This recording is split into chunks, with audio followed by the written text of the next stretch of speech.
भजनलाल सरकार ने 1 से 10 जनवरी तक तबादलों में छूट देते हुए सरकारी कर्मचारियों को नए साल का बड़ा तोहफा दिया है। कैबिनेट में इस बारे में निर्णय होने के बाद 24 घंटे के भीतर ही प्रशासनिक सुधार विभाग ने आदेश जारी कर दिया है।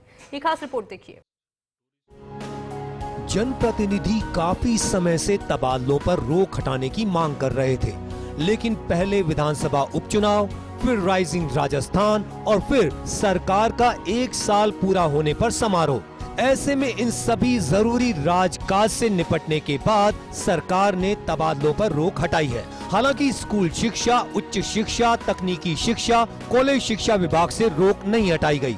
मतदाता सूची संक्षिप्त पुनरीक्षण कार्यक्रम से जुड़े कर्मचारियों के तबादले 7 जनवरी तक नहीं हो सकेंगे। 1 से 10 जनवरी तक तबादलों से हटाई रोक। प्रशासनिक सुधार विभाग ने हटाई रोक। स्कूल शिक्षा, उच्च शिक्षा, तकनीकी शिक्षा, कॉलेज शिक्षा विभाग से नहीं हटी रोक। 7 जनवरी तक जो अधिकारी कर्मी जुड़े हैं मतदाता सूची संक्षिप्त पुनरीक्षण कार्यक्रम से, उनके 7 जनवरी तक नहीं होंगे तबादले। सभी बोर्डों, निगमों, मंडलों, स्वायत्तशासी संस्थाओं पर रहेगा आदेश लागू।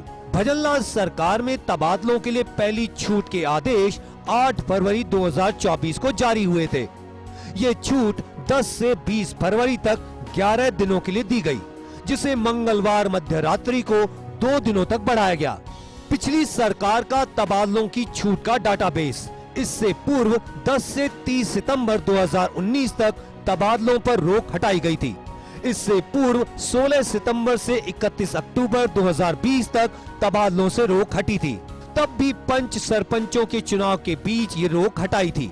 उससे पहले 6 जुलाई 2021 को करीब 1 वर्ष बाद तबादलों पर रोक हटाई थी, जिसे कुछ दिनों तक बढ़ा दिया था। तबादलों पर लगी रोक 14 जुलाई से 14 अगस्त तक हटाई गई थी। 30 मई 2022 को जारी किया गया था पूर्व में तबादलों में छूट देने का आदेश।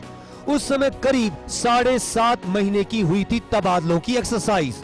तबादलों पर रोक हटने का सबसे दिलचस्प पहलू इसके राजनीतिक इम्प्लीकेशन को लेकर है।